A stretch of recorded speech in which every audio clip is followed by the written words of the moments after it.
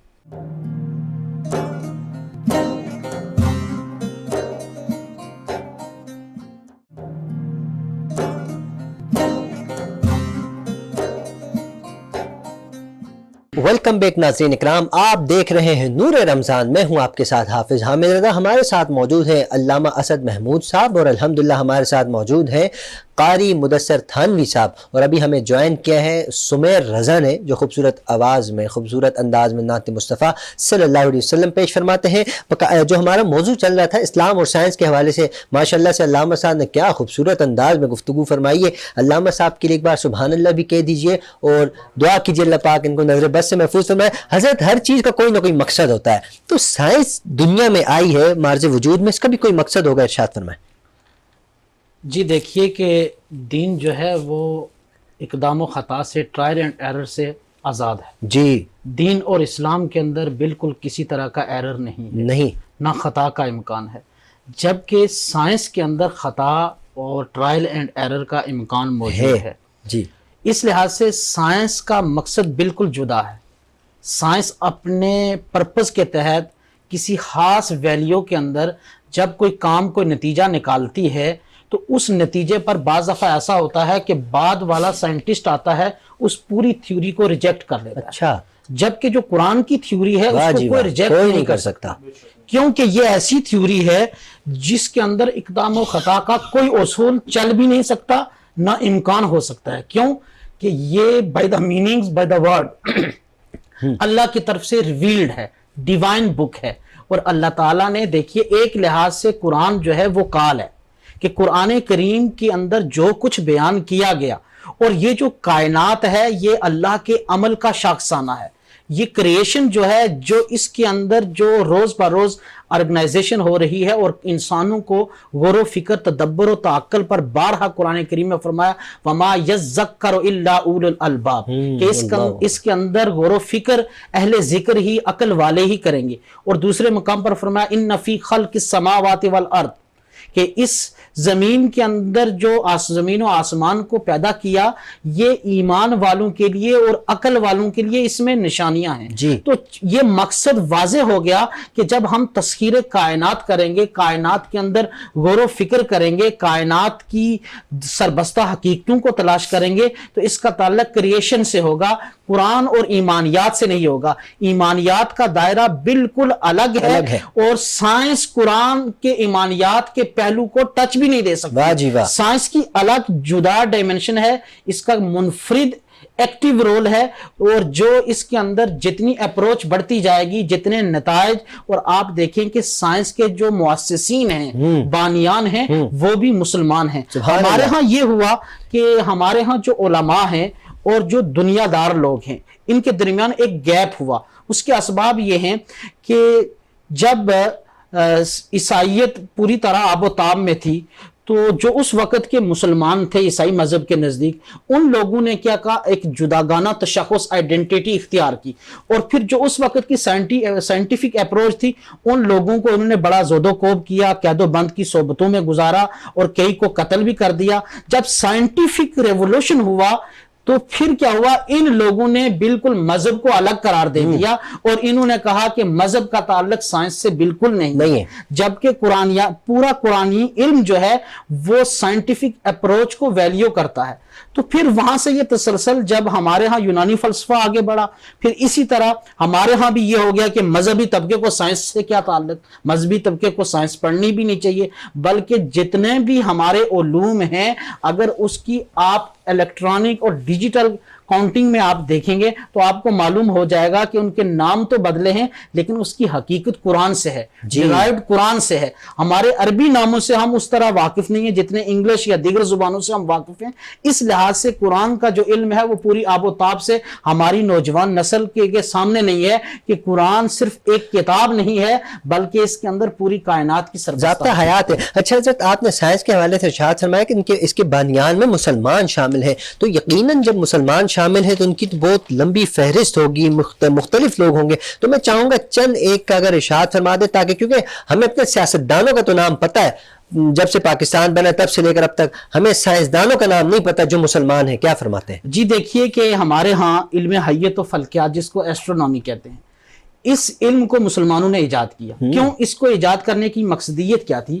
کہ جو ہمارے ہاں نمازوں کا سسٹم ہے، قبلے کی سمت ہے، اور ہمارے ہاں جو دنوں اور راتوں کا تعین ہے، یہ ایسٹرونامی اور جتنے ہمارے ماحولیاتی تبدیلیاں ہیں وہ اس علم سے ہمیں معلوم ہوتی ہیں۔ اور اس علم کے اندر آپ دیکھیے گا کہ آپ کو عباس بن فرناس، یہ پہلا مسلم سائنسدان ہے جس نے سب سے پہلے ہوائی جہاز کو ایجاد کیا، یہ اس کا موجد ہے۔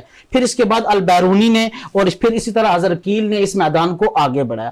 اسی طرح حساب، الجبرا، جیومیٹری، جو ایریتھمیٹک جتنی بھی چیزیں ہیں، میتھمیٹک ہو، الجبرا ہو، جیومیٹری ہو، اور پھر اس کے اندر الخوارزمی نے ایک کتاب لکھی ہے جس کا نام ہی الجبر والمقابلہ ہے۔ یہ یورپ کی یونیورسٹی کے اندر نصاب کے اندر شامل تھی، پھر اس کا لاطینی زبان میں ٹرانسلیشن ہوئی اور وہاں اس کے کئی والیوم تقسیم کیے گئے۔ اور آپ دیکھیں کہ آپ کی جتنی ٹریگنومیٹریکل ہے، ایکویشنز ہیں، لوگاریتھم ہے، انٹیگریشن ہے، یہ سب مسلمانوں کی ایجاد کرتا ہے، مسلمانوں نے اس میدان میں کام کیا۔ پھر آپ آجیں طبیعیات، میکانیات اور حرکیات کی طرف، جو آج کی ڈائنامکس ہے، میکینکس ہے، اور جتنی سوشیالوجیز ہیں، اور اس کے علاوہ فزکس ہے، میٹا فزکس ہے، اس کے اندر جتنی موومنٹ ہے، میجرمنٹ ہے، ویٹ ہے، ویلاسٹی ہے، موشن ہے، اسپیس اینڈ ٹائم ہے، اور اسی طرح گریویٹیشن ہے، ڈینسٹی ہے، یہ تمام تر مسلمانوں نے ان ٹرمز کو ایجاد کیا۔ اور آج بھی ہمارے ہاں ہوا کیا کہ ہم نے یورپ جو پہلے ڈارک ایج تھا، انہوں نے کیا کیا کہ ہمارے تعلیمی ورثے کو چرایا۔ ہم لوگ جب دین سے دور ہوئے تو ہم تنزلی پستی کا شکار ہوئے، ہماری وہ گروتھ نہیں ہوئی۔ انہوں نے ہمارے علم کو، اس کو اپنے ہاں لے کر، ان کو نام بدل کر، ان اصل چہروں کو بدل کر انہوں نے نئے نام دے کر اس کو پروموشن دی، اور اب ہمارا طبقہ ویسٹرن ایریا کے اندر تعلیم حاصل کرنے جا رہا ہے، جبکہ انہوں نے مسلمانوں سے علم لیا ہے۔ انہوں نے کیا کیا کہ انہوں نے سائنٹیفک اپروچ پر پوری محنت کی ہے، جد و جہد کی ہے، آگے بڑھے ہیں، اور دیکھیں جو زمانہ آگے بڑھتا جائے گا قرآنی علم اتنا ڈومیننٹ ہوتا جائے گا۔ اور آپ اس حوالے سے دیکھیں کہ مسلم سائنسدان جتنے بھی تھے انہوں نے قرآنیات کے میدان میں وہ قرآن کے عالم بھی تھے، سائنس کا علم بھی رکھتے تھے، ڈسکوریز بھی کرتے تھے، انوینشنز بھی کرتے تھے، اور ہر میدان کے اندر وہ خصوصیت اسپیشلسٹ تھے۔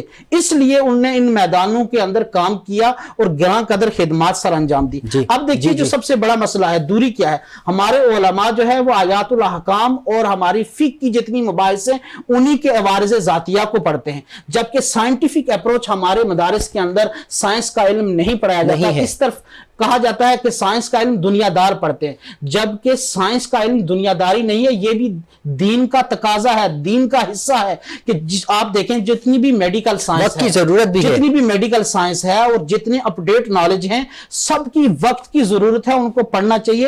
اور مدارس کے اندر جو ہمارے ہاں اور بالخصوص جو ہمارا اسکولنگ سسٹم ہے، اس کے اندر ایک ڈیفرنس آ گیا ہے۔ وہ ڈیفرنس، اس گیپ کو برج کرنے، اس کو بلڈ اپ کرنے کی ضرورت یہ ہے کہ مدارس والوں کو بھی سائنٹیفک اپروچ پڑھنی چاہیے۔ اور قرآن کریم جو تسخیر کائنات کے بارے میں فرما رہا ہے وَسَخَّرَ لَكُم مَا فِي السَّمَاوَاتِ وَمَا فِي الْأَرْضِ، کہ جو کچھ زمین و آسمان میں ہے وہ انسان کے لیے مسخر کر دیا ہے۔ تو پھر آیات احکام نہیں بلکہ پورے قرآن کریم کی جو 6666 آیات ہیں، چاہے اس کا تعلق حالت جنین سے لے کر قیامت تک ہو یا جتنی زندگی کے مراحل ہیں، تمام کو ڈسکس کرنا چاہیے۔ یہی سائنٹیفک اپروچ در حقیقت ہمیں قرآن کی طرف لے کے جائے گی۔ اور قرآن کا علم جو ہے وہ ڈومیننٹ ہے، اس کے اندر فائنلٹی ہے، سرٹینٹی ہے، حتمیت ہے، قطعیت ہے، اور یہ ایسا علم ہے جو شفاف ہے، جس کے اندر کوئی شک اور شبہ نہیں، اور اللہ نے اس کا اسٹیٹس بیان کر دیا ہے ذالک الکتاب لا ریب۔ ناظرین اکرام، ہم جاتے ہیں بارگاہ رسالت میں آپ صلی اللہ علیہ وآلہ وسلم میں بہت ادب کے ساتھ میں گزارش کروں گا محمد سمیر رضا محبوبی سے کہ اپنی خوبصورت آواز میں ہدیہ نعت پیش فرمائیں۔ اعوذ باللہ من الشیطان الرجیم، بسم اللہ الرحمن الرحیم۔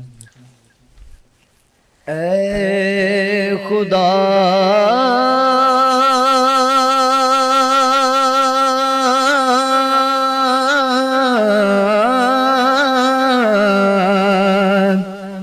اے مالک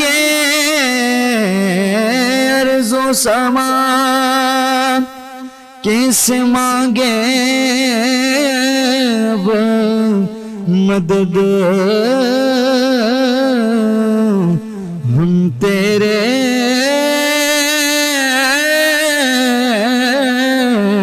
سوا اے بے قصوں کے والی، دے دے ہمیں سہارا، مشکل میں ہوں تیری میرے مولا، مشکل میں ہوں تیری، رحمت کو ہے پکارا، اے بے قصوں کے والی، دے دے ہمیں سہارا، تو چاہے تو ملا دے بچھڑے ہوئے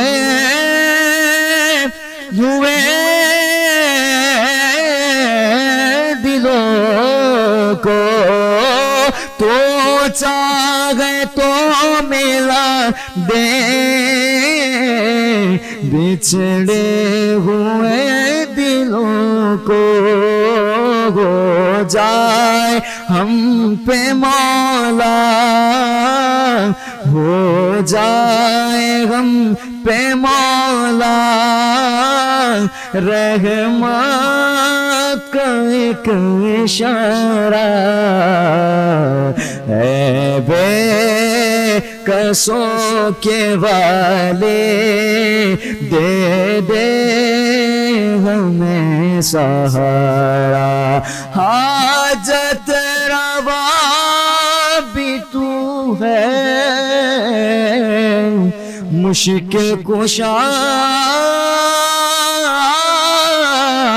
بھی تو ہے، حاجت روا بھی تو ہے، مشکل کشا بھی تو ہے، ہو جائے ہم پہ مولا، رحمت کا ایک اشارہ، اے بے قصوں کے والے، دے دے ہمیں سہارا، مشکل میں ہم میں تیری رحمت کو پکارا۔ سبحان اللہ سبحان اللہ، کیا خوبصورت انداز، کیا خوبصورت کلام پیش کیا۔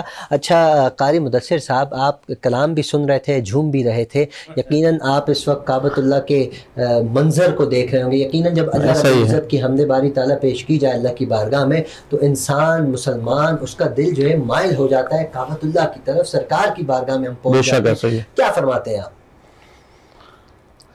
اتنا اچھا انہوں نے واقعی پڑھا کہ میں ابھی جب عمرے پہ گیا ہوا تھا 2 مہینے پہلے، جی جی، تو جب خانہ کعبہ کے سامنے کھڑا تھا میں اور اللہ تعالیٰ کے آگے اپنے گناہوں کی توبہ کر رہا تھا، اور جب جو بھی اللہ تعالیٰ سے مانگ رہا تھا، تو واقعی کچھ اسی طریقے کا منظر میری آنکھوں کے سامنے پیش ہو رہا تھا۔ آپ نے دیکھا میری آنکھیں بھی بند تھیں، جی صحیح، میں ان کو بھی نہیں دیکھ رہا تھا، تو مجھے ایسا لگ رہا تھا کہ میں بالکل خانہ کعبہ کے سامنے کھڑا ہوا ہوں، اور میں اللہ تعالیٰ سے کہہ رہا ہوں کہ اللہ ہمیں مشکل سے نکال دے، اور ہمیں کسی بھی تکلیف پریشانی میں نہ رکھ، ہماری آل اولاد کو، امت کو، اور بہت ہی مطلب ہے تو آپ سمجھیں کہ دل چھو لینے والے عمرے کے حوالے سے الفاظ. ارشاد جی فرمایا، یہ فرمائے کہ جب آپ طواف کر رہے تھے، جب آپ کی پہلی نظر کعبۃ اللہ پر پڑی، اس وقت کیا دل کی کیفیت کیا تھی؟ وہ میں سب سے پہلے جب 2008 میں حج پہ گیا نا، تو میں چھوٹا تھا، میری عمر 22 سال تھی، میں اپنی والدہ کے ساتھ حج پہ گیا.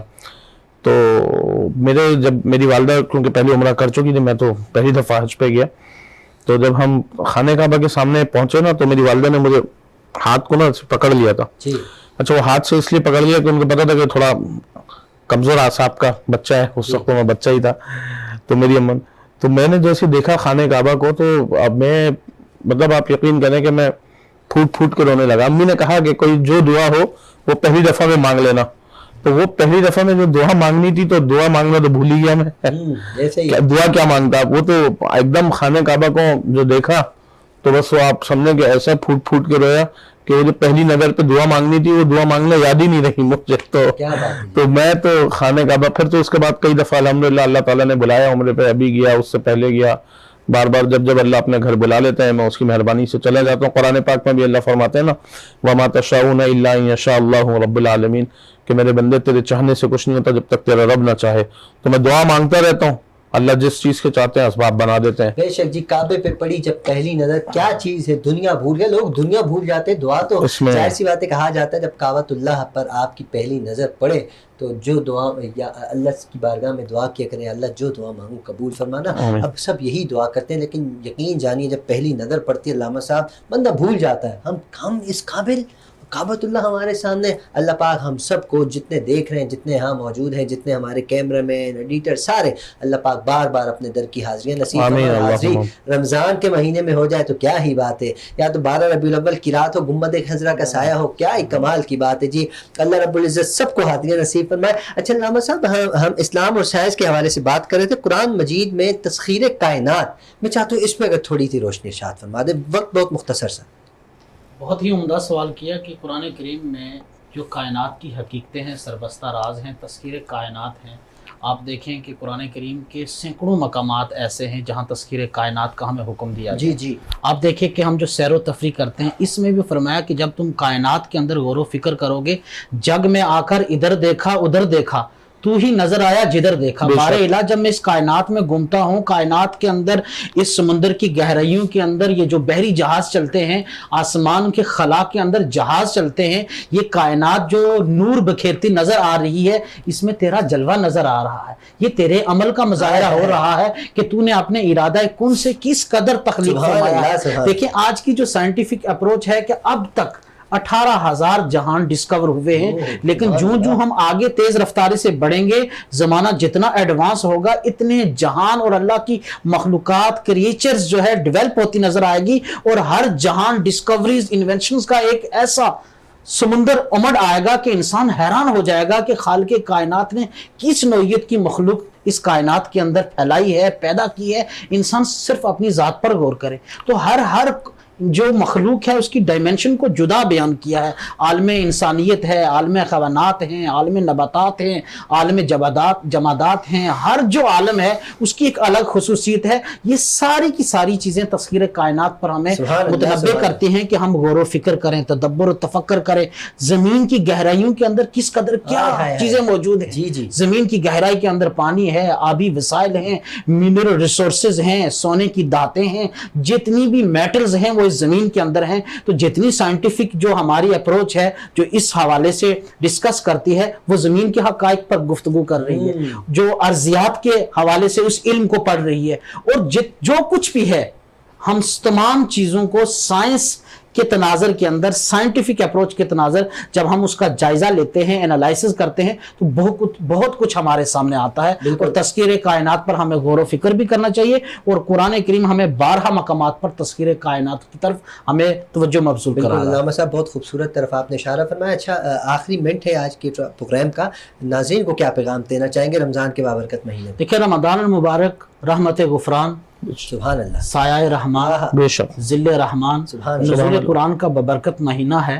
اس مہینے میں کہ اللہ کی رحمتیں چھماچم برستی بے ہیں شک۔ اور گناہگاروں کے گناہوں کو دل دیتی سبحان ہیں۔ اللہ۔ جو بھی اللہ کے حضور ایمان و ایقان کے ساتھ اللہ کے حضور روزہ رکھتا ہے اور رمضان کی برکات کو حاصل کرنے کے لیے، فیوزہ برکات کو سمیٹنے کے لیے تگ و دو کرتا ہے، اللہ تعالیٰ اس کے گناہوں کو بھی معاف فرماتا ہے۔ اور حضور رحمت عالم صلی اللہ علیہ وسلم نے فرمایا من صام رمضان ایمانا و احتسابا غفر لہ ما تقدم من ذنبہ، جس نے ایمان اور احتساب کے ساتھ سیلف اسیسمنٹ، اپنا محاسبہ نفس کرتے ہوئے روزہ رکھا اور روزے کے تمام تقاضوں کو پورا کیا، غفر لہ ما تقدم من ذنبہ، اللہ اس کے سابقہ گناہوں کی معافی کا اعلان فرما دیتا ہے۔ رمضان المبارک مواسات کا مہینہ ہے، ابر کرم برستا ہے، رب کی رحمتیں نچاور ہوتی ہیں اور اللہ بے پناہ گناہگاروں کی مغفرت فرماتا ہے۔ اور رمضان برکات کا مہینہ ہے، کئی غریب لوگوں کو اس کے اندر ایسی نوازشات ملتی ہیں، کھانے پینے کی اجناس ملتی ہیں، جو کچھ بھی ملتا ہے وہ رمضان کی برکات میں ہیں، اس میں اللہ رزق کو کئی گنا بڑھا دیتا ہے۔ سبحان اللہ، رمضان کی برکات ایسی ہیں کہ اللہ رب العزت اس میں رزق کو کئی گنا زیادہ بڑھا دیتا ہے۔ علامہ صاحب آپ کا بہت بہت شکریہ، بہت خوبصورت انداز میں آپ نے گفتگو فرمائی، امید کرتا ہوں آپ آئندہ بھی تشریف لائیں گے، یقین جانیے میں آپ کا انتظار کرتا رہتا ہوں، ہمارے ناظرین بھی آپ کو پسند کرتے ہیں، اللہ کریم آپ کو سلامتیاں نصیب فرمائے۔ سمیر رضا آپ کا بہت بہت شکریہ، خوبصورت انداز میں آپ نے حمد باری تعالیٰ پیش کی، اللہ کریم آپ کو بھی سلامت رکھے۔ میرے پیارے بھائی دوست قاری مدثر تھانوی صاحب آپ کا بہت بہت شکریہ، آپ بھی تشریف لائے، اللہ کریم آپ کو بلندیاں نصیب فرمائے، آپ کے کاروبار میں برکت عطا فرمائے۔ ناظرین اکرام، پروگرام کا وقت اختتام کی جانب ہے، ہمیشہ کی طرح اپنا خیال رکھیے، اپنے اہل و عیال، اپنے پڑوسی، اپنے رشتہ دار سب کا خیال رکھیے، وینس ٹی وی کی پوری ٹیم کو اپنی خصوصی دعاؤں میں یاد رکھیے۔ السلام علیکم ورحمۃ اللہ وبرکاتہ۔